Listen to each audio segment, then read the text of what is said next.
ท่า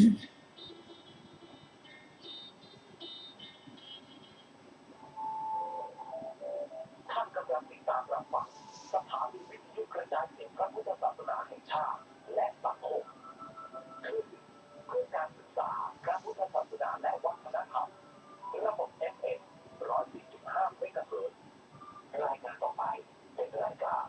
ศึกษาพระพุทธศาสนาตามพระไตรปิฎก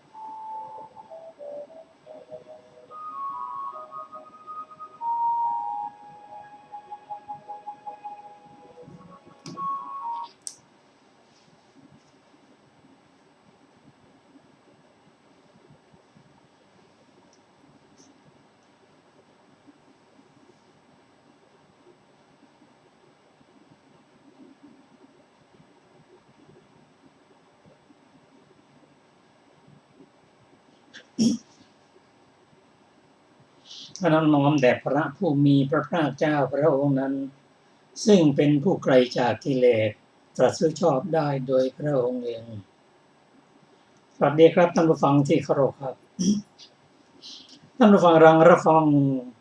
รายการศึกษาพระพุทธศาสนาตามพระไตรปิฎกมีเสนอท่านผู้ฟังทุกวันอาทิตย์ตั้งแต่เวลา 15 นาฬิกาถึง 16 นาฬิกาดำเนินรายการโดยกระผมพันเอกธนัทเดชะมีอาจารย์สุรภาเดชะเป็นผู้ร่วมรายการวันนี้เราได้นำพุทธกานิกายคาถาธรรมบทในพระไตรปิฎกฉบับมมร.เล่มที่ 41 มาศึกษากันเรื่องนี้มีอยู่ในหน้าที่130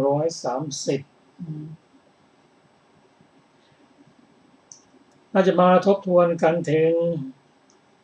เรื่องที่เราได้ศึกษากันมาเมื่อวันอาทิตย์ก่อน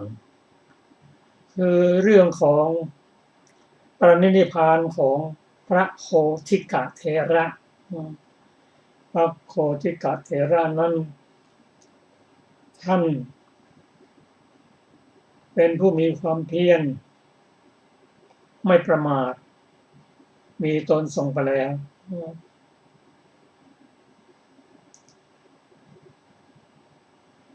ท่านเป็นผู้ที่สามารถจะยังฌานให้เกิดขึ้น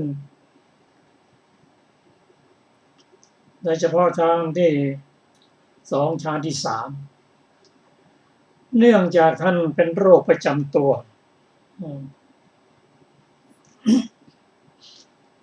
เมื่อมีอาการปวดเจ็บมีเวทนาขึ้น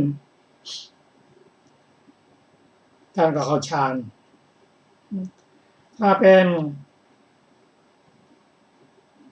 เรื่องของเวทนาทางกายท่านก็เข้าปฐมฌานความเจ็บปวดต่างๆก็หายไปแม้ท่านมีเวทนาทางใจท่านเขายังฌานที่3ไม่เกิดขึ้นความทุกข์ใจก็หายไปแต่ครั้งต่อมา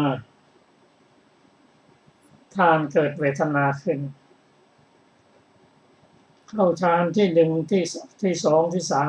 3ตั้ง 6-7 ครั้งก็เสื่อมไปนี่ฌานที่เสื่อมมันเพราะอะไรเวลาท่านปวดเจ็บขึ้นมาแล้วปวดเจ็บมากการจะยังฌานให้เกิดขึ้นนั้นไม่สามารถจะทำได้และก็เสื่อมไปด้วย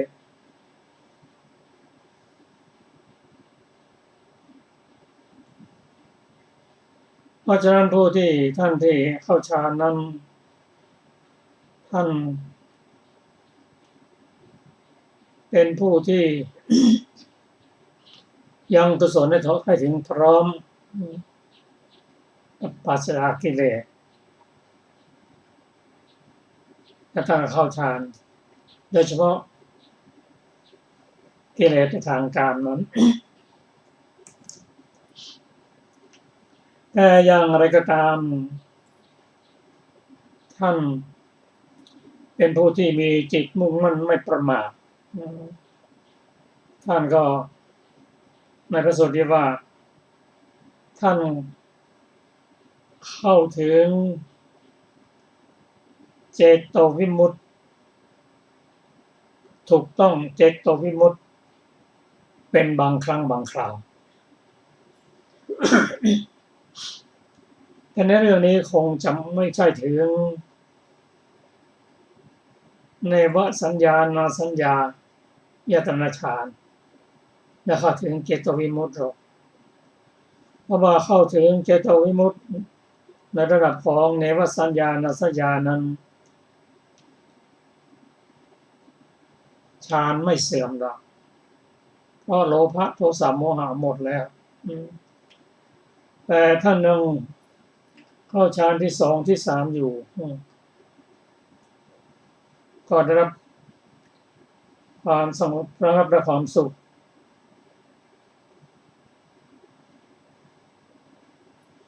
แต่อย่างไรก็ตามฌานและอภิญญานั้นเสื่อมได้เพราะอะไรเพราะมันได้ตัดกิเลสเป็นสมุจเฉทโดยเฉพาะนิวรณ์5นั้นจะดับได้เด็ดขาดในด้านวิปัสสนาก็พระอรหันต์นั้นถ้าเป็นด้านสมถะก็เจโตวิมุตติมันหากิเลสไม่ได้นั่นแหละจึงจะไม่เสื่อม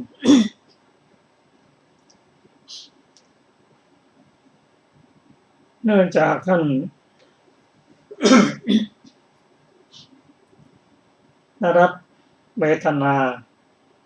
อย่างกล้าแล้วเข้าฌานก็เข้าไม่ได้เสื่อม ท่านจึงคิดที่จะฆ่าตัวตายแต่การฆ่าตัวตายนั้นถ้าฌานไม่เสื่อมถ้าเป็นรูปฌานท่านก็ได้เกิดเป็นรูปพรหมถ้าเป็นอรูปฌานก็ไปเกิดเป็นอรูปพรหมแต่เนื่องจากฌานนั้นไม่แน่นอนท่านจึงหันมาพิจารณาด้านวิปัสสนาโดยจะใช้ศาสตรามาปาดตัดคอตัวเองในการเจริญวิปัสสนาพิสูจน์ในสมัยโน้นมีหลายท่านที่ทำอย่างนี้เพราะท่านมั่นใจว่าสามารถจะเจริญได้ท่านก็นำศาสตรามา ที่จะฆ่าตัวตายแล้วก็พิจารณาและวางยังมีชีวิตอยู่นั้นสำเร็จเป็นพระอรหันต์ก็ไม่ต้องกลับมาเกิดอีกมันคอยจ้องดูว่าท่านโคติกะนั้นกำลังทำอะไรรู้อยู่ว่าถ้าท่านโคติกะนั้นปาดคอตัวเองแล้วเจริญวิปัสสนาก็เป็นพระอรหันต์บุคคลท่านไม่ให้เป็นอย่างนั้นท่านไม่ปรารถนาให้ท่านโคติกะเข้าสู่พระนิพพานตามเพราะอะไรเพราะว่าพราหมณ์เพราะว่ามานั้นปรารถนาที่จะเป็นใหญ่มีบริเวณมากมีบริวารมาก ท่านจะมีแนวความคิดว่าเราจะไปห้ามพระโคติกะไม่ให้ปาดคอรับเจ จริญวิปัสสนาเราทำไม่ได้ ต้องขอพุทธเจ้านั้นได้ไปสั่ง เข้าไปพบพระพุทธเจ้ากราบทูลพระพุทธเจ้าให้ทรงทราบ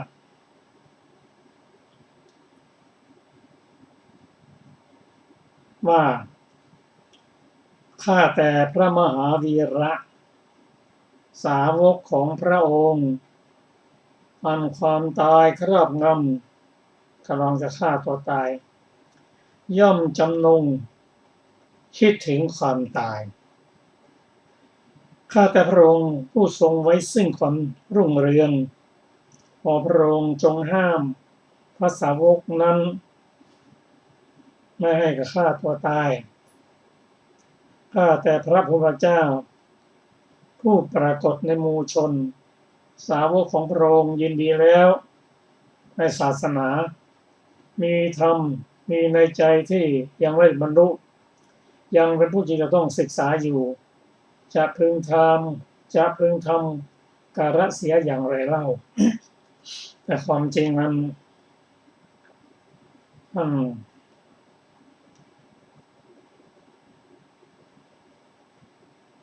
โคติกานั้นท่านไม่เสียดายชีวิต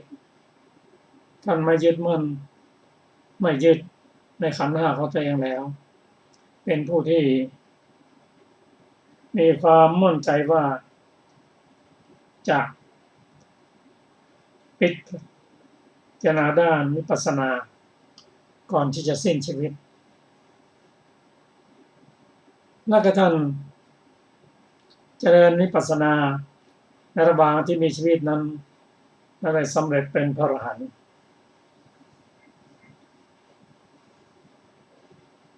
ซึ่งเรื่องนี้พระพุทธเจ้าตรัสกับมารซึ่งแปลงร่างมาว่ามารผู้ละมุกเจ้าจะต้องการอะไรโดยสถานที่กุลบุตรชื่อโกติกะเกิดแล้วเพราะคนอย่างเจ้าตั้งร้อยตั้งพันก็ไม่อาจจะเห็นที่โคติกะนั้นเกิดดังนั้นได้ตรัสพระคาถานี้ว่าเตสะสัมปันนะศีลานังอุปมาชาปิหารินังสัมมทัญญาอิมุตตานังมาโรมะคังนะวินทติมารย่อมไม่ประสบทางของท่านผู้มีศีลถึงพร้อมแล้วมีปกติอยู่ด้วยความไม่ประมาทโพ้นวิเศษแล้วเพราะรู้ชอบเหล่านั้น ที่ประมาณตามหานั้นคือตามหาที่ว่าท่านสิ้นชีวิตเราจะไปเกิดที่ไหนที่เกิดแต่ท่านไม่มีทางหรอกเพราะว่าท่านไม่กลับมาเกิดอีกแล้วจากพระสูตรนี้เราได้เรียนรู้อะไรมั่งเรียนรู้ว่า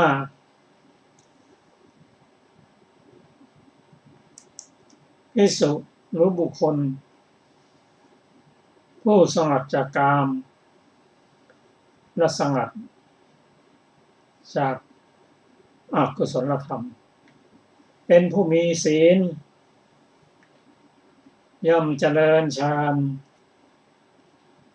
ในตามลำดับฌานที่1ที่2ที่3และในฌานที่1นั้นท่านก็อยู่เป็นสุขโดยเฉพาะสุขทางกายฌานที่2นั่นก็สุขทางใจแต่อย่างไรก็ตาม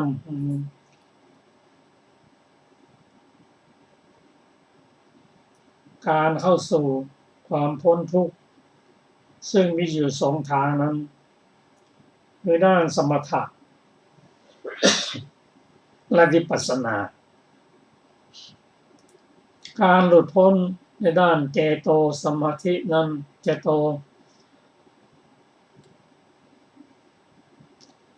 ทางด้านเจโตวิมุตติและปัญญาวิมุตตินั้น เจโตวิมุตติต้องเจริญฌานตามลำดับจนถึงฌานที่ห้าในฌานที่สี่เบื่อรูปก็เข้าอารูปฌานมีอากาสานัญจายตนะวิญญาณัญจายตนะอากินจัญญาละจะเนวสัญญายตนะถ้าเนวสัญญายตนะนั้นก็ยังเป็นปุถุชนอยู่ถ้ายังเป็นปุถุชนอยู่ถึงแม้จะมีความสุขอยู่นานจะต้องกลับมาเกิดอีกต้องล่วงสัญญาเนวสัญญายตนะเลยไม่ยึดมั่นเข้าสู่สัญญาเวทนิจนิโรธหมดโลภะโทสะโมหะก็นิพพานในด้านของเจโตวิมุตติ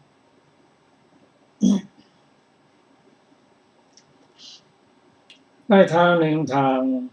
นิพพานานั้นก็ใช้ฌานเป็นบาตรในระดับของ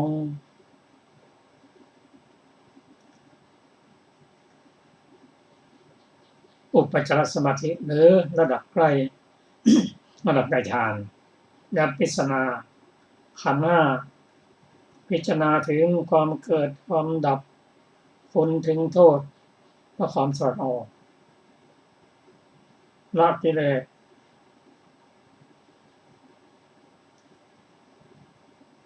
ทั้งสิบได้เรียกว่าสังโยชน์10ได้ปฏิบัติไปตามลำดับคือละสักกายทิฏฐิละสินพรตละวิจิกิจฉากามสังโยชน์ปฏิสังโยชน์และสังโยชน์เบื้องสูงคือไม่ติดในรูปและอรูปฌานก็ไม่ติด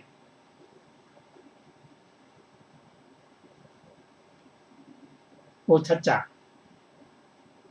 มานะและอวิชชาเป็นได้เป็นพระอรหันต์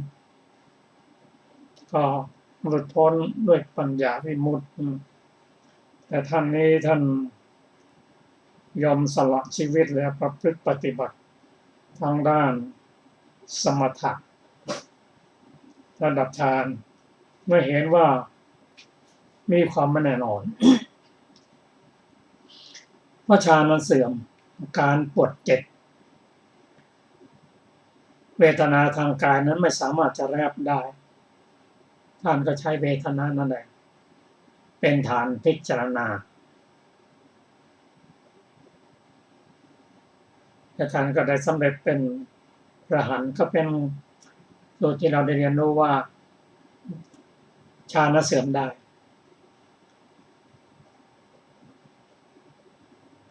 ส่วน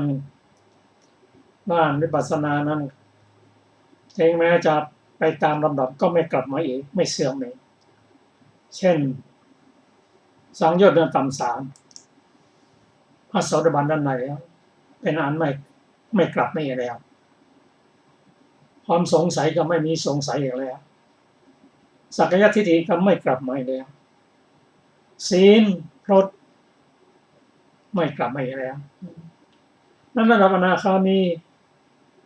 ท่านนับปฏิฆะสังโยชน์กรรมสังโยชน์ได้ละได้เป็นละไปแล้วไม่กลับมาอีกแล้วเด็ดขาดแล้วเป็นสมุทเฉทแล้ว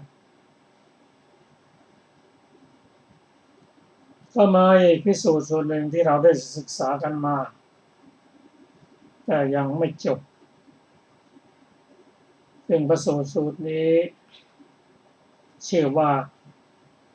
คารหาทิน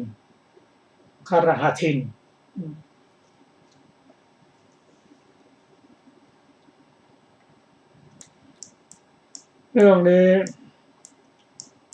มีสหายอีกท่านหนึ่งชื่อว่าสิริคุต2 คนนี้ก็เป็นอุบาสก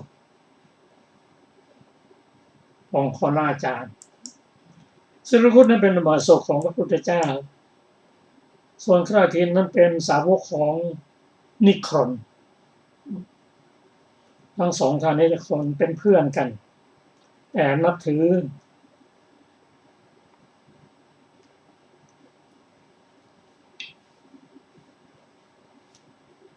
พระพุทธเจ้า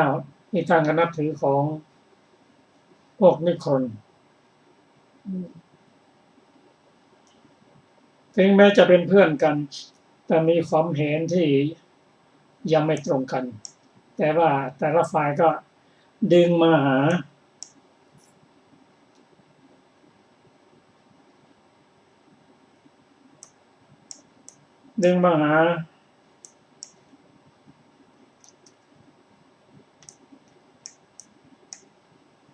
เช่นครหาเทนนั้นขอไปเรื่องเช่นสิริคุตนั้นเป็นอุบาสกของพุทธเจ้าครหาเทนนั้นเป็นสาวกของนิครนครหาเทนกชวนสิริคุตเธอนับถือพระพุทธเจ้าไปทำไมไม่นับถือนิครนก็ชวนกันอย่างนั้นคงจะหลายครั้งพยายามโน้มน้าวว่าสหายเอ๋ยประโยชน์อะไรของท่านกับพระสมณโคดมเล่าท่านเข้าไปหาสมณโคดมนั้นจะได้อะไรแต่ถ้าเข้าไปหาพระผู้เป็นเจ้าของเราแล้วคือพวกนี้คงถวายทานแก่พระผู้เป็นเจ้าของเรานั้นไม่ควรหรือสิริโคจันมั่นมีศรัทธาถึงแม้ยังไม่ได้เป็นพระยาบุคคลฟังคำของท่านครหาทินนั้นแล้วนิ่งเฉยอยู่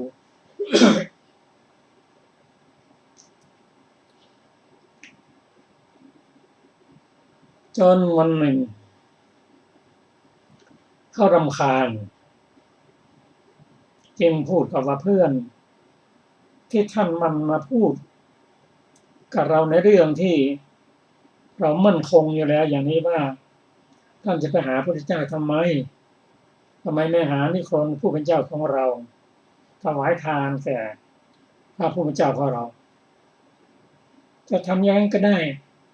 แต่ท่านบอกแก่เราก่อนว่าพระผู้เป็นเจ้าของท่านนั่นน่ะท่านรู้อะไรบ้างพระเถระโอ้ท่านจะพูดอย่างนี้ขึ้นชื่อว่าสิ่งที่พระผู้เป็นเจ้าของเรานั้นไม่รู้เป็นไม่มีรู้ทุกอย่างย่อมรู้เหตุ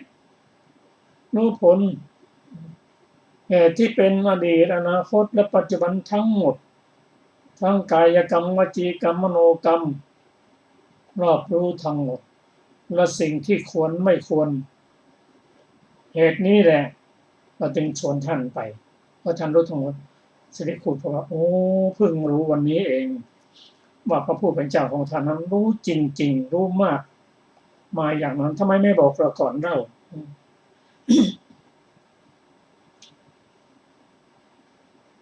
เมื่อเป็นเช่นนั้นถือว่าท่านนะไม่บอกเราก่อนถือว่าทำกรรมหนักเอาละวันนี้เรารู้ได้ว่าพระผู้เป็นเจ้าของท่านนี้อานุภาพมีปัญญา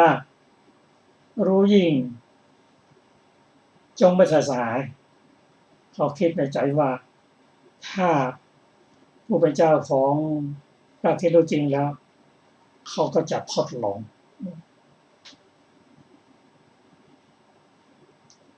เนี่ยเป็นเช่นนั้นเขาก็เริ่มทดลองรายละเอียดนั้นจะเป็นอย่างไรขอเชิญอาจารย์สุนภาค่ะสวัสดีค่ะท่านผู้ฟังทุกท่าน พวกนิครนตกหลุมคูด ครั้งนั้นนิครนทั้งหมดได้ยืนอยู่ใกล้อาสนะที่ถึงแล้วแก่ตนโดยลำดับ ลำดับนั้นพวกมนุษย์กล่าวกับนิครนเหล่านั้นว่า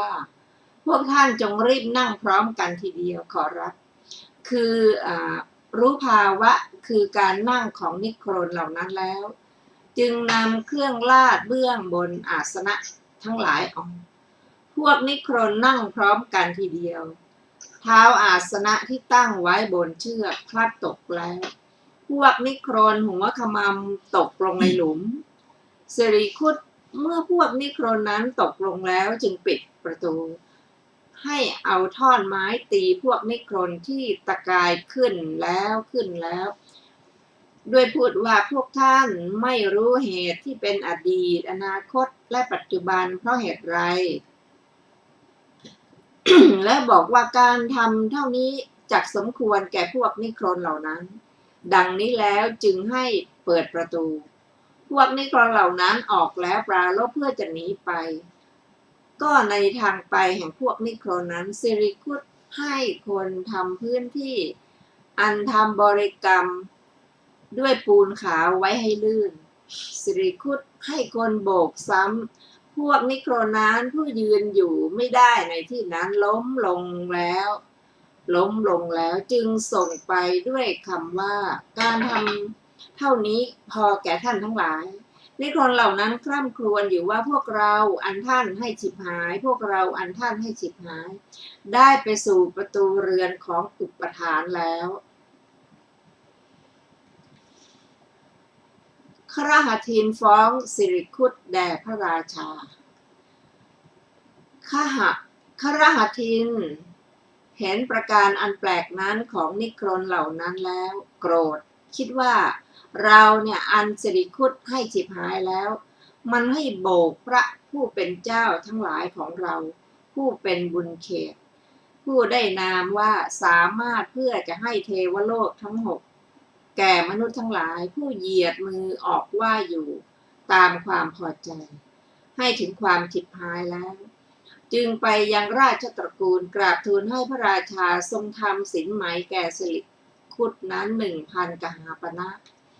ครั้งนั้นพระราชาทรงส่งพระราชสารไปแก่สิริคุตนั้นสิริคุตนั้นไปถวายบังคมพระราชาแล้วกราบทูลว่าพระเจ้าข้าพระองค์ทรงสอบสวนแล้วจักปรับสินไหมได้ยังไม่ได้ทรงสอบสวนอย่าปรับพระราชาก็เราสอบสวนดูแล้วจึงจักปรับสิริคุตดีละพระเจ้าข้าถ้ากระนั้นจงปรับเถิดพระราชาถ้ากระนั้นจงพูดสิริคุตกราบทูลความเป็นไปนั้นทั้งหมดตั้งต้นแต่เรื่องนี้ว่าพระเจ้าข้าสหายของข้าพระองค์เป็นสาวกของนิครนเข้าไปหาข้าพระองค์แล้วกล่าวอย่างนี้เนืองๆในที่ยืนที่นั่งเป็นต้นว่าสหายประโยชน์อะไรของท่านด้วยพระสมณโคดมเล่าท่านเข้าไปหาพระสมณโคดมนั้นจักได้อะไรดังนี้แล้วกราบทูลว่าพระเจ้าข้าถ้าการปรับสินไหมในเพราะเหตุนี้ควรแล้วขอจงปรับเถิดพระราชาทอดพระเนตรคฤหัสถีนตรัสว่านัยยะว่าเจ้าพูดอย่างนั้นจริงหรือคฤหัสถีนตอบว่าจริงพระเจ้าข้าพระราชาเจ้าคบพวกนิครนผู้ไม่รู้แม้เหตุเพียงเท่านี้เที่ยวไปอยู่ด้วยคิดว่าเป็นครูบอกแก่สาวกของพระตถาคตว่าย่อมรู้ทุกอย่าง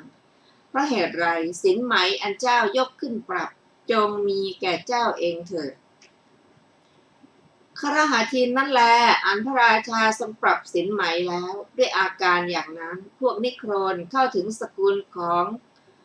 คฤหัสถีนนั้นนั่นแหละอันสิริคุตโบยไล่ออกไปคฤหัสถีนเตรียมแก้แค้นสิริคุตคฤหัสถีนนั้นโกรธสิริคุตนั้นแล้วจำเดิมแต่นั้นไม่พูดกับด้วยสิริคุตเป็นเวลาประมาณกึ่งเดือนคิดว่าการเที่ยวไปโดยอาการอย่างนั้นไม่ควรแก่เราการที่เราทำความฉิบหายแม้แก่พวกภิกษุผู้เข้าถึงสกุลของสิริคุตนั้นย่อมควรดังนี้แล้วจึงเข้าไปหาสิริคุตกล่าวว่าสหายสิริคุตก็อะไรสหายคฤหัสถีนธรรมดาญาติและสหายทั้งหลายย่อมมีการทะเลาะกันบ้างวิวาทกันบ้างท่านไม่พูดอะไรเพราะเหตุอะไรท่านจึงทำอย่างนั้นสิริคุตตอบว่าสหายข้าพเจ้าไม่พูดก็เพราะท่านไม่พูดกับข้าพเจ้า กรรมใดอันข้าพเจ้าทำแล้วกรรมนั้นจงเป็นอันทำแล้วเถิดเราทั้งสองจักไม่ทำลายไมตรีกันจำเดิมแต่การนั้นสหายทั้งสองย่อมยืนย่อมนั่งในที่แห่งเดียวกันต่อมาในการวันหนึ่งสิริคุตกล่าวกับคฤหัสถินว่าประโยชน์อะไรของท่านด้วยพวกนิครนเล่าท่านเข้าไปพานิครนเหล่านั้นจักได้อะไรการเข้าไปหาพระศาสดาของเราก็ดีการถวายทานแก่พระผู้เป็นเจ้าทั้งหลายก็ดีจะไม่ควรแก่ท่านหรือแม้คฤหัสถินนั้นย่อมหวังเหตุนี้เหมือนกันเพราะฉะนั้นคำพูดของสิริคุตนั้นจึงได้เป็นเสมือนเกาที่แผลฝีด้วยเล็บแม้คฤหัสถินนั้นถามสิริคุตว่าพระศาสดาของท่านย่อมรู้อะไรสิริคุตก็กล่าวว่าท่านผู้เจริญท่านอย่าพูดอย่างนั้นขึ้นชื่อว่าสิ่งอันพระศาสดาของเราไม่รู้ไม่มีพระศาสดาของเรานั้นย่อมรู้เหตุทั้งหมดต่างโดยเหตุที่เป็นอดีตเป็นต้นย่อมกำหนดจิตของสัตว์ทั้งหลายโดยอาการ16อย่างนั้นได้คฤหัสถินข้าพเจ้าไม่ทราบอย่างนั้นเพราะเหตุอะไรท่านจึงไม่บอกแก่ข้าพเจ้าตลอดการประมาณเท่านี้ถ้ากระนั้นท่านจงไปจงทูลนิมนต์พระศาสดาเพื่อเสวยในวันพรุ่งนี้ข้าพเจ้าจักให้เสวยท่านจงกราบทูลเพื่อทรงรับภิกษาของข้าพเจ้าพร้อมด้วยภิกษุ500 รูปสิริคุตเข้าไปเฝ้าพระศาสดาถวายบังคมแล้วกราบทูลอย่างนี้ว่าพระเจ้าข้าคฤหัสถินสหายของข้าพระองค์สั่งให้ทูลนิมนต์พระองค์ทราบว่าขอพระองค์ทรงรับภิกษาของคฤหัสถินนั้นพร้อมด้วยภิกษุ500 รูปในวันพรุ่งนี้ก็ในวันก่อนแลกรรมชื่อนี้อันข้าพระองค์ทำแล้วแก่พวกนิครนผู้เข้าถึงสกุลของคฤหัสถินนั้นข้าพระองค์ย่อมไม่ทราบแม้การทำตอบแก่กรรมอันข้าพระองค์ทำแล้วข้าพระองค์ไม่ทราบแม้ความที่คฤหัสถินนั้นใครจะถวายภิกษาแก่พระองค์ด้วยจิตอันบริสุทธิ์พระองค์ทรงพิจารณาแล้วหากสมควรจงทรงรับหากไม่สมควรอย่าทรงรับพระศาสดาทรงพิจารณาว่าคฤหัสถินนั้นใครจะถวายแก่เราหรือหนอแลได้ทรงเห็นว่าคฤหัสถินนั้นให้คนขุดหลุมใหญ่ในระหว่างเรือน2 หลังแล้วให้คนนำไม้ตะเคียนมาประมาณ80 เล่มเกวียนจุดไฟแล้วต้องการจะให้เราตกลงในหลุมถ่านเพลิงแล้วข่มขีทรงพิจารณาอีกว่าเพราะเราไปในที่นั้นเป็นปัจจัยประโยชน์จะมีหรือไม่หนอแลลำดับนั้นได้ทรงเห็นเหตุนี้ว่าเราจะเหยียดเท้าไปบนหลุมถ่านเพลิงเสื่อลำแพนที่วางปิดหลุมถ่านเพลิงนั้นจะหายไปดอกบัวใหญ่ประมาณเท่าล้อจะผุดขึ้นทำลายหลุมถ่านเพลิงเมื่อเป็นเช่นนั้นเราจักเหยียบกลีบบัวไปนั่งบนอาสนะภิกษุ500จักไปนั่งอย่างนั้นเหมือนกันมหาชนจักประชุมกันเราจักทำอนุโมทนาด้วยคาถา2 คาถาในสมาคมนั้นในเวลาจบอนุโมทนาความตรัสรู้ธรรมจักมีแก่สัตว์ 84,000 สิริครุฑและคฤหัสถินจักเป็นโสดาบันจักวานกองทรัพย์ของตนในศาสนาการที่เราอาศัยกุลบุตรนี้ไปย่อมสมควรดังนี้แล้วจึงทรงรับภิกษาสิริคุตทราบการรับของพระศาสดาแล้วจึงบอกแก่คฤหัสถินว่าท่านจงทำสักการะแก่พระโลกเชษฐ์คฤหัสถินเตรียมรับพระศาสดาคฤหัสถินคิดว่าบัดนี้เราจักรู้กิจที่ควรทำแก่พระสมณโคดมนั้นจึงให้ขุดหลุมใหญ่ไว้ในระหว่างเรือน2 หลังให้นำไม้ตะเคียนมาประมาณ80 เล่มเกวียนให้จุดไฟสุมตลอดคืนยังรุ่งให้ทำกองถ่านเพลิงไม้ตะเคียนไว้วางไม้เรียบบนปากหลุมให้ปิดด้วยเสื่อลำแพนให้ทาด้วยโคไม้ลาดท่อนไม้ผูกไว้โดยข้างหนึ่งแล้วให้ทำทางเป็นที่ไปสำคัญอยู่ว่าในเวลาที่พวกสมณะเหยียบแล้วอย่างนั้นเมื่อท่อนไม้ทั้งหลายหักแล้วพวกสมณะจะกลิ้งตกไปในหลุมถ่านเพลิง ให้ทั้งตุ่มไว้ในภาคแห่งหลังเรือนโดยวิธีที่สิริคุตตั้งแล้วเหมือนกันให้ปูแม้อาสนะทั้งหลายไว้อย่างนั้นเหมือนกันสิริคุตไปเรือนของคฤหัสถ์นั้นแต่เช้าตรู่แล้วกล่าวว่าสหายท่านทำสักการะแล้วหรือคฤหัสถ์ตอบว่าสหายสิริคุตก็กล่าวว่าก็สักการะนั่นอยู่ที่ไหนคฤหัสถ์ตอบว่าจงมาจะดูกันแล้วแสดงของทั้งหมดโดยวิธีที่สิริคุตแสดงแล้วเหมือนกันสิริคุตกล่าวว่าดีละสหายมหาชนประชุมแล้วก็เมื่อพระศาสดาอันคนผู้มิจฉาทิฏฐินิมนต์แล้วการประชุมใหญ่ย่อมมีฝ่ายพวกมิจฉาทิฏฐิย่อมประชุมกันด้วยคิดว่าพวกเราจะเห็นประการอันแปลกของพระสมณโคดมฝ่ายพวกสัมมาทิฏฐิย่อมประชุมกันด้วยคิดว่าวันนี้พระศาสดาจักทรงแสดงธรรมเทศนาอย่างใหญ่พวกเราจักกำหนดพุทธวิสัยพุทธลีลาในวันรุ่งขึ้นพระศาสดาได้เสด็จไปประตูเรือนของคฤหัสถ์กับภิกษุ500 รูปคฤหัสถ์นั้นออกจากเรือนแล้วถวายบังคมด้วยเบญจางคประดิษฐ์ยืนประคองอัญชลีอยู่เบื้องพระพักตร์คิดว่าพระเจ้าข้าอุปถากของพระองค์บอกแก่ข้าพระองค์อย่างนี้ว่าได้ยินว่าพระองค์ย่อมทรงทราบเหตุทุกอย่างต่างโดยเหตุที่เป็นอดีตเป็นต้นย่อมทรงกำหนดจิตของสัตว์ทั้งหลายโดยอาการ16อย่างได้ถ้าพระองค์ทรงทราบอยู่ขอพระองค์อย่าเสด็จเข้าไปสู่เรือนของข้าพระองค์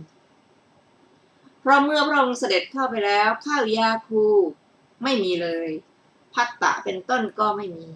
ก็แลข้าพระองค์จักยังท่านทั้งหมด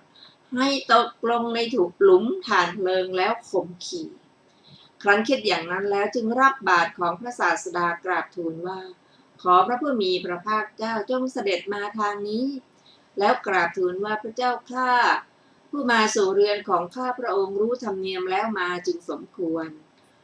พระศาสดากล่าวว่าทำอย่างไรจึงควรเล่าท่านคฤหัสถ์ตอบว่าในเวลาที่ภิกษุรูปหนึ่งเข้าไปข้างหน้านั่งแล้วภิกษุอื่นมาภายหลังจึงควรได้ยินว่าคฤหัสถ์นั้นได้มีความปริวิตกอย่างนี้ว่าภิกษุที่เหลือเห็นภิกษุผู้ไปข้างหน้าตกลงในหลุมฐานเพลิงแล้วจักไม่มาเราจะให้ภิกษุตกลงทีละรูปเท่านั้นแล้วข่มขี่พระศาสดาตรัสว่าดีละแล้วเสด็จเข้าไปแต่พระองค์เดียวคฤหัสถ์ถึงหลุมฐานเพลิงแล้วถอยออกไปยืนอยู่กราบทูลว่าขอพระองค์เสด็จไปข้างหน้าเถิดพระเจ้าข้าคฤหัสถ์เลื่อมใสพระพุทธเจ้าลำดับนั้นพระศาสดาทรงเหยียดพระบาทลงเหนือหลุมฐานเพลิงเสื่อลำแพนหายไปดอกบัวประมาณเท่าล้อผุดขึ้นทำลายหลุมฐานเพลิงพระศาสดาทรงเหยียบกลีบบัวเสด็จไปประทับนั่งลงบนพุทธอาฏที่เขาปูลาดไว้แม้ภิกษุทั้งหลายก็ไปนั่งบนอาสนะอย่างนั้นเหมือนกันความเร่าร้อนตั้งขึ้นแต่กายของคฤหัสถ์นั้นแล้วเขาไปโดยเร็วเข้าไปหาสิริคุตบอกว่านายขอท่านจงเป็นที่พึ่งของข้าพเจ้าสิริคุตกล่าวว่านี่อะไรกันคฤหัสถ์ตอบว่าข้าวยาคูหรือภัตตะเป็นต้นเพื่อภิกษุ500 รูปไม่มีในเรือนข้าพเจ้าจะทำอย่างไรหนอแลสิริคุตถามว่าก็ท่านทำอะไรไว้คฤหัสถ์ตอบว่าข้าพเจ้าให้คนทำหลุมใหญ่ไว้ในระหว่างเรือน2 หลังเต็มด้วยถ่านเพลิงด้วยหวังว่าจักให้พวกภิกษุตกไปในหลุมถ่านเพลิงนั้นแล้วข่มขี่ทีนั้นดอกบัวใหญ่ผุดขึ้นทำลายหลุมถ่านเพลิงนั้นภิกษุทั้งหมดเหยียบกลีบบัวเดินไปนั่งบนอาสนะที่เขาปูลาดไว้บัดนี้ข้าพเจ้าจะทำอย่างไรสิริคุตตอบว่าท่านแสดงแก่ข้าพเจ้าเดี๋ยวนี้เองว่าตุ่มข้าวยาคูเท่านี้ตุ่มพัดเป็นต้นเท่านี้ไม่ใช่หรือคฤหัสถ์นั้นเท็จนายตุ่มเปล่าทั้งนั้นสิริคุตตอบว่าช่างเถิดท่านจงไปจงตรวจดูข้าวยาคูเป็นต้นในตุ่มเหล่านั้นในขณะนั้นเองข้าวยาคูในตุ่มทั้งหลายใดอันค ระราหาทินนั้นบอกแล้วตุ่มเหล่านั้นเต็มด้วยข้าวยาคูแล้วพัตตะเป็นต้นในตุ่มเหล่าใดอันพระราหาทินบอกแล้วตุ่มเหล่านั้นได้เต็มด้วยพัตตะเป็นต้นเทียวเพราะได้เห็นสมบัตินั้นสรีระของพระราหาทินเต็มด้วยปีติและปราโมทย์แล้วจิตเลื่อมใสแล้วเขาอังคาดภิกษุสงฆ์มีพระพุทธเจ้าเป็นประมุขโดยความเคารพใคร่จะให้ทรงทำอนุโมทนาจึงรับบาตรของพระศาสดาผู้ทรงทำภัตตกิจเสร็จแล้วสัตว์ไม่รู้คุณพระศาสนาเพราะไร้ปัญญาพระศาสดาเมื่อจะทรงทำอนุโมทนาตรัสว่าสัตว์เหล่านั้นไม่รู้คุณแห่งสาวกของเราและแห่งพระพุทธศาสนาเพราะความไม่มีปัญญาจักษุชื่อว่าผู้มืดผู้มีปัญญาชื่อว่าผู้มีจักษุดังนี้แล้วได้ตรัสพระคาถาเหล่านั้นว่าดอกบัวมีกลิ่นดีพึงเกิดในกองหยากเยื่ออันบุคคลทิ้งแล้วใกล้ทางใหญ่ดอกบัวนั้นพึงเป็นที่ชอบใจฉันใดสาวกของพระสัมมาสัมพุทธเจ้าเมื่อปุถุชนเป็นดังกองหยากเยื่อเกิดแล้วย่อมไพโรจน์ล่วงซึ่งปุถุชนผู้มืดทั้งหลายแล้วด้วยปัญญาฉันนั้นแก้อัดบรรดาบทเหล่านั้นบทว่าสังการทานัสมิงคือในที่ทิ้งหยากเยื่ออธิบายว่าในกองหยากเยื่อสองบทว่าอุชิตสัสมิงมหาปะเทคืออันบุคคลทิ้งแล้วใกล้ทางใหญ่บทว่าสุจิคันทังคือมีกลิ่นหอมบทว่ามโนระมังมีวิเคราะห์ว่าใจย่อมยินดีในดอกบัวนี้เหตุนั้นดอกบัวนั้นชื่อว่าเป็นที่รื่นรมแห่งใจบทว่าสังการภูเตสุคือเป็นดังหยากเยื่อบทว่าปุถุชเนความว่า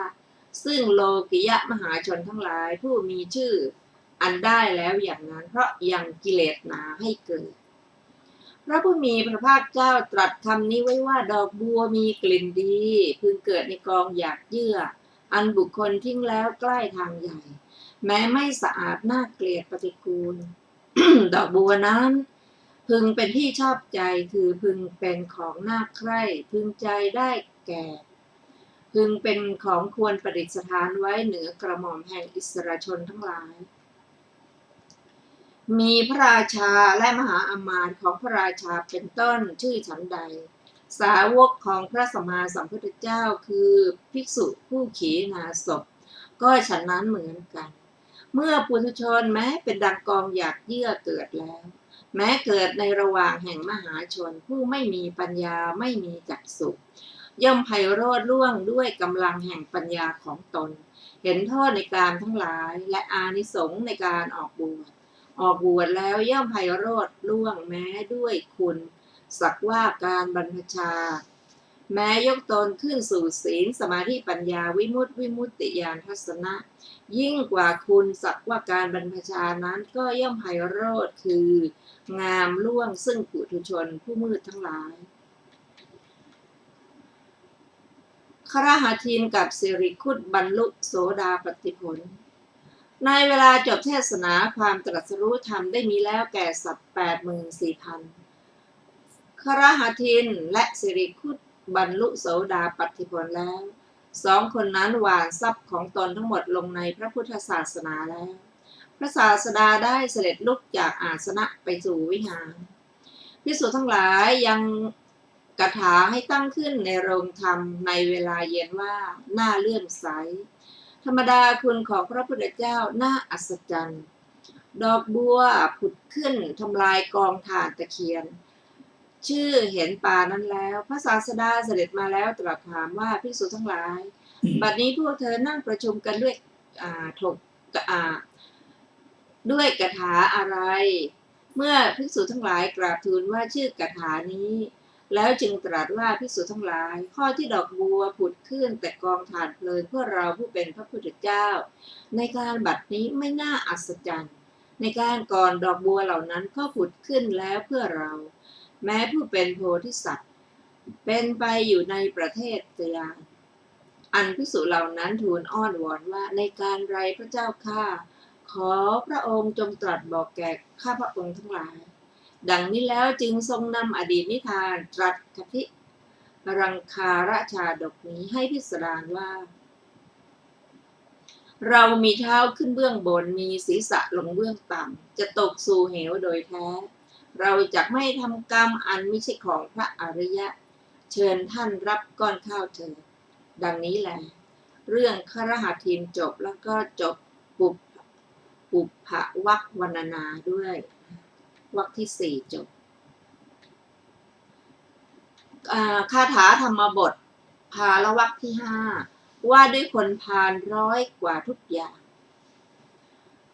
ข้อหนึ่งราตรีของคนผู้ตื่นอยู่นานโยชน์ของคนล้าแล้วไกลสงสารของคนพาลทั้งหลายผู้ไม่รู้อยู่ซึ่งสัจธรรมย่อมยาวสองถ้าบุคคลเมื่อเที่ยวไปไม่พึงประสบสหายผู้ประเสริฐกว่าผู้เช่นกับด้วยคุณของคนไซร้พึงทำความเที่ยวไปคนเดียวให้มั่นเพราะว่าคุณเครื่องเป็นสหายย่อมไม่มีในเพราะคนพาลข้อสามคนพาลย่อมเดือดร้อนว่าบุตรทั้งหลายของเรามีอยู่ทรัพย์ของเรามีอยู่ตนแลย่อมไม่มีแก่ตนบุตรทั้งหลายจักมีแต่ที่ไหนทรัพย์จักมีแต่ที่ไหนบุคคลใดโง่ย่อมสำคัญความที่ตนเป็นคนโง่บุคคลนั้นจะเป็นบัณฑิตเพราะเหตุนั้นได้บ้างส่วนบุคคลใดที่เป็นคนโง่มีความสำคัญว่าตนเป็นบัณฑิตบุคคลนั้นแลเราเรียกว่าคนโง่ห้าถ้าคนพาลเข้าไปนั่งใกล้บัณฑิตอยู่แม้จนตลอดชีวิตเขาย่อมไม่รู้ธรรมเหมือนทัพพีไม่รู้รสแกงฉะนั้นหกถ้าวินยูชนเข้าไปนั่งใกล้บัณฑิตแม้ครู่เดียวเขาย่อมรู้แจ้งธรรมโดยฉับพลันเหมือนลิ้นรู้รสแกงฉะนั้นเจ็ดชนพาลทั้งหลายมีปัญญาสามีตนเป็นดังข้าศึกเที่ยวทำกรรมลามกซึ่งมีผลเผ็ดร้อนอยู่8บุคคลทำกรรมใดแล้วย่อมเดือดร้อนในภายหลังเป็นผู้มีหน้าชุ่มด้วยน้ำตาร้องไห้เสวยผลของกรรมใดอยู่กรรมนั้นอันบุคคลกระทำแล้วไม่ดีเลย9บุคคลทำกรรมใดแล้วย่อมไม่เดือดร้อนในภายหลังเป็นผู้เอิบอิ่มมีใจดีย่อมเสวยผลของกรรมใดกรรมนั้นแลอันบุคคลทำแล้วเป็นกรรมดี10คนพาลย่อมสำคัญบาปประดุจน้ำผึ้งตราบเท่าที่บาปยังไม่ให้ผลก็เมื่อใดบาปให้ผลเมื่อนั้นคนพาลย่อมประสบทุกข์11คนพาลพึงบริโภคโภชนะด้วยปลายหญ้าคาทุกๆเดือนเขาย่อมไม่ถึงเสี้ยวที่16แห่งท่านผู้มีธรรมอันนับได้แล้ว12ก็กรรมชั่วอันบุคคลทำแล้วยังไม่ให้ผลเหมือนน้ำนมที่รีดในขณะนั้นยังไม่แปรไปฉะนั้น บาปกรรมย่อมตามเผาคนพาลเหมือนไฟอันเท่ากลบไว้ฉะนั้น13ความรู้ย่อมเกิดแก่คนพาล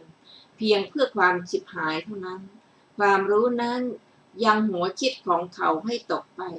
ย่อมฆ่าส่วนสุขธรรมของคนพาลเสีย14ภิกษุผู้พาลพึงปรารถนาความยกย่องอันไม่มีอยู่ความแวดล้อมในภิกษุทั้งหลายความเป็นใยในอาวาส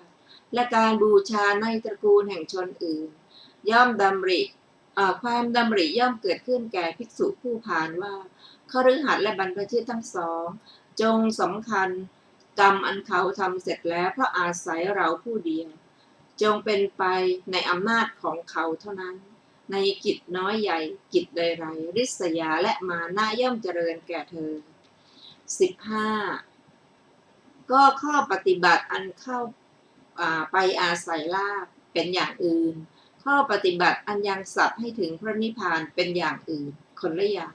ภิกษุผู้เป็นสาวกของพระพุทธเจ้าทราบเนื้อความนั้นอย่างนี้แล้วไม่พึงเพลิดเพลินสักการะพึงเจริญวิเวกพึงตามเจริญวิเวกจบภาลวรรคที่5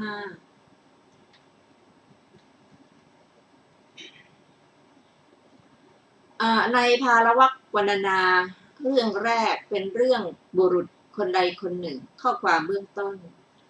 พระศาสดาเมื่อประทับอยู่ในพระเชตวันทรงปรารภพระเจ้าประเสนที่โกศลและบุรุษคนใดคนหนึ่งตรัสพระธรรมเทศนานี้ว่าทีคาชาครโตรัตติเป็นต้นพระราชาประทักษิณพระนครได้ยินว่าในวันมหรสพวันหนึ่งพระราชาพระนามว่าประเสนที่โกศลทรงช้างเผือกล้วนเชือกหนึ่งชื่อปุณธริกะซึ่งประดับประดาแล้วทรงทำประทักษิณพระนครด้วยอานุภาพแห่งพระราชาอันใหญ่เมื่ออาญาเป็นเหตุให้บุคคลลุกไปเป็นไปอยู่มหาชนถูกราชบุรุษโบยโดยวัตถุมีก้อนดินและท่อนไม้เป็นต้นหนีไปก็ยังเอี้ยวคอกลับแลดูอยู่นั่นแลได้ยินว่าข้อนี้เป็นผลแห่งทานที่พระราชาทั้งหลายทรงถวายดีแล้วอำนาจความรักภรรยาของทุกขตะบุรุษแม้คนใดคนหนึ่งยืนอยู่ที่พื้นชั้นบนแห่งปราสาท7 ชั้นเปิดบานหน้าต่างบานหนึ่งพอแลดูพระราชาแล้วก็หลบไปการหลบไปของหญิงนั้นปรากฏแก่พระราชา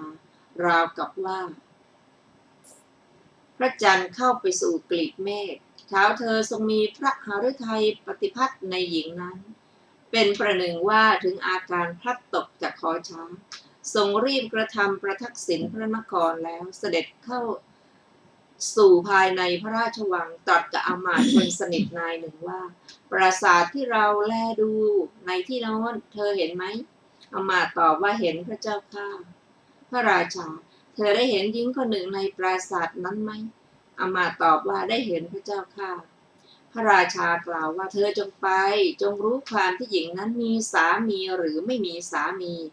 อมาตย์นั้นไปแล้วทราบความที่หญิงนั้นมีสามีจึงมากราบทูลแก่พระราชาว่าหญิงนั้นมีสามีทีนั้นเมื่อพระราชาตรัสว่าถ้ากระนั้นเธอจงเรียกสามีของหญิงนั้นมาอมาตย์นั้นไปพูดว่ามานี่แน่นายพระราชารับสั่งหาท่านบุรุษนั้นคิดว่าอันภัยพึงบังเกิดขึ้นแก่เราเพราะอาศัยภรรยาเมื่อไม่อาจจะขัดขืนพระราชอาทยาจึงได้ไปถวายบังคมพระราชายืนอยู่แล้วขณะนั้นพระราชาตรัสกับบุรุษนั้นว่าเธอจงบำรุงเราบุรุษตอบว่าข้าแต่สมมุติเทพอย่าเลยข้าพระองค์ทำการงานของตนถวายสวยแด่พระองค์อยู่การเลี้ยงชีพนั้นแลจงมีแก่ข้าพเจ้าจงมีแก่ข้าพระองค์เถิดพระราชาตรัสว่าเราไม่มีความต้องการด้วยสวยของเธอจำเดิมแต่วันนี้ไปเธอจงบำรุงเราแล้วให้พระราชทานโล่และอาวุธแก่บุรุษนั้น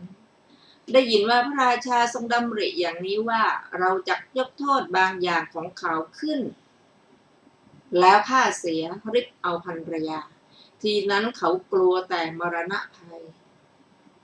ผู้เป็นผู้ไม่ประมาทบำรุงพระราชานั้นแล้วพระราชาไม่ทรงเห็นช่องโทษแห่งบุรุษนั้นเมื่อความเร่าร้อนเพราะการเจริญอยู่ทรงดำริว่าเราจะยกโทษของบุรุษนั้นขึ้นสักอย่างหนึ่งแล้วลงราชอาญาจึงรับสั่งให้เรียกบุรุษนั้นมาแล้วตรัสอย่างนั้นว่าผู้เจริญเธอจงไปจากที่นี้ที่ชื่อโน้นแห่งแม่น้ำในที่สุดประมาณ5 โยชน์นำเอาดอกโกมุตดอกอุบลและดินสีอรุณมาให้ทันในเวลาเราอาบน้ำในเวลาเย็นถ้าเธอไม่พึงมาในขณะนั้นเราจะลงอาญาแก่เธอท่านผู้ฟังที่เคารพค่ะเราจะได้มาศึกษาต่อกันอีกในเรื่องของ เรื่องต่อไปนะคะวันนี้ก็หมดเวลาลงแล้วขอขอบพระคุณทุกท่านที่ได้ร่วมศึกษาด้วยกันเราจะพบกันใหม่ในวันอาทิตย์หน้าเวลาเดียวกันนะคะขอมีความสุขสวัสดีเจริญธรรมยิ่งๆแก่ทุกท่านวันนี้ก็สวัสดีค่ะสวัสดีครับ